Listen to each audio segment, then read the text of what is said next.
एक ही रात में बदल गई पत्नी की दुनिया। किया पत्नी ने बड़ा फैसला। कविता ने जैसे ही अपने पति समीर की फोन पर बातें सुनी, उसका दिल टूटकर बिखर गया। समीर अपनी पुरानी गर्लफ्रेंड रिया से बात कर रहा था। उसकी आवाज़ में वही पुराना प्यार था जिसे वह पहले कविता के लिए महसूस करता था। कविता की आंखों में आंसू थे, लेकिन उसने खुद को संभाला। वह जानती थी कि आज की रात उसकी ज़िंदगी बदलने वाली है। कविता ने कमरे में कदम रखा जहां समीर फ़ोन पर बातें कर रहा था। उसने धीरे से दरवाज़ा बंद किया और समीर की ओर देखती रही। समीर अचानक चौंक गया, लेकिन उसने जल्दबाजी में फ़ोन काट दिया। कविता ने गहरी सांस ली और मुस्कुराते हुए बोली, समीर, मुझे अब और बुरा नहीं लग रहा। सच कहूँ तो मैं तुम दोनों के बीच अब रुकना नहीं चाहती। तुम इतने समय से मुझे धोखा दे रहे हो और मैं समझ चुकी हूँ कि अब तुम्हारे लिए मेरी कोई अहमियत नहीं है। समीर कुछ कहने की कोशिश कर ही रहा था कि कविता ने उसका हाथ थाम लिया। चलो अब रिया के पास चलते हैं। समीर की आंखों में हैरानी थी, लेकिन कविता ने उसकी बात सुने बिना उसे कमरे से बाहर खींच लिया। जब वे रिया के घर पहुंचे तो कविता ने दरवाजे पर दस्तक दी। रिया ने दरवाज़ा खोला और सामने देखा कि कविता और समीर को देखकर स्तब्ध रह गई। कविता ने हल्की सी मुस्कान के साथ कहा, आओ रिया, अब समीर तुम्हारा है, लो इसे संभालो। उसने समीर का हाथ रिया के हाथ में थमा दिया। अब यह तुम्हारा हुआ रिया। यह इंसान तुम्हें खूब प्यार करता है, यह मैं जान चुकी हूँ, लेकिन इसके साथ कुछ जिम्मेदारियाँ भी आती हैं जो मुझे आज तुम्हें बतानी है। समीर और रिया दोनों आवाक खड़े थे और कविता ने अपनी बात जारी रखी।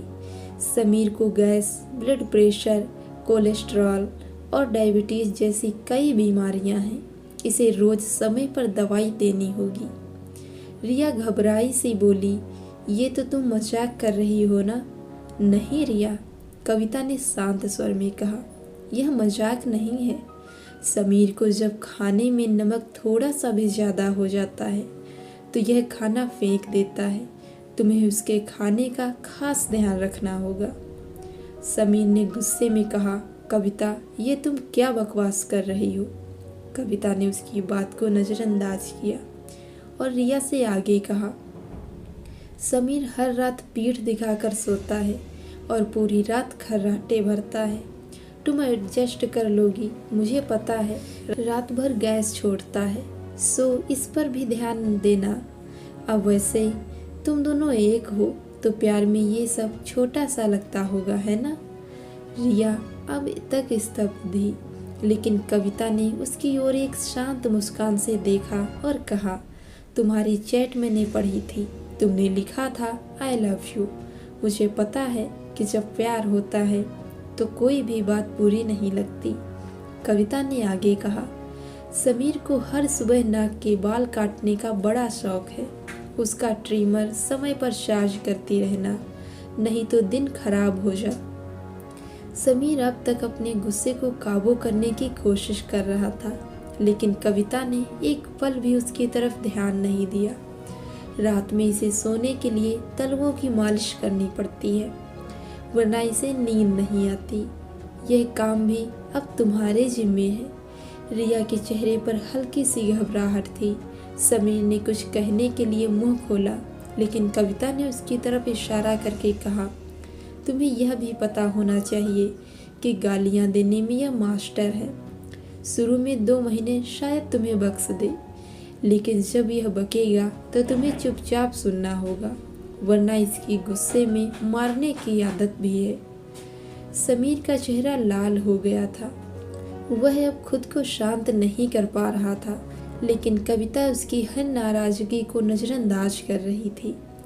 उसने रिया के हाथ में एक हार सौंपते हुए कहा, यह हार तुम्हें मैंने तोहफे में दिया है। इसे मत बेचना। इसे मेरे पिता ने कर्ज लेकर बनवाया था। पहनना जरूर, तुम्हें आशीर्वाद मिलेगा। कविता ने गहरी सांस ली और समीर को फिर से रिया की ओर धकेलते हुए कहा, अब यह है रिया, ले जाओ इसे। इसे जीतने में तुमने खूब मेहनत की है। कविता ने आखिरी बार समीर की ओर देखा। उसकी आंखों में कोई पछतावा नहीं था। उसने कहा, तुमने जो चुना है वह तुम्हें मुबारक हो। मुझे अब यह बोझ नहीं उठाना है। और बिना कुछ कहे कविता वहाँ से चुपचाप चली गई। समीर और रिया एक दूसरे की ओर देख रहे थे, लेकिन उनके पास कहने के लिए कोई शब्द नहीं थे। कविता अपने जीवन में एक नया अध्याय शुरू करने जा रही थी, बिना किसी पछतावे या बोझ के। दोस्तों, कविता ने जो फैसला किया, क्या वह सही है? आप कमेंट करके ज़रूर बताइएगा। और अगर चैनल पे पहली बार हैं तो चैनल को सब्सक्राइब ज़रूर कीजिए। धन्यवाद।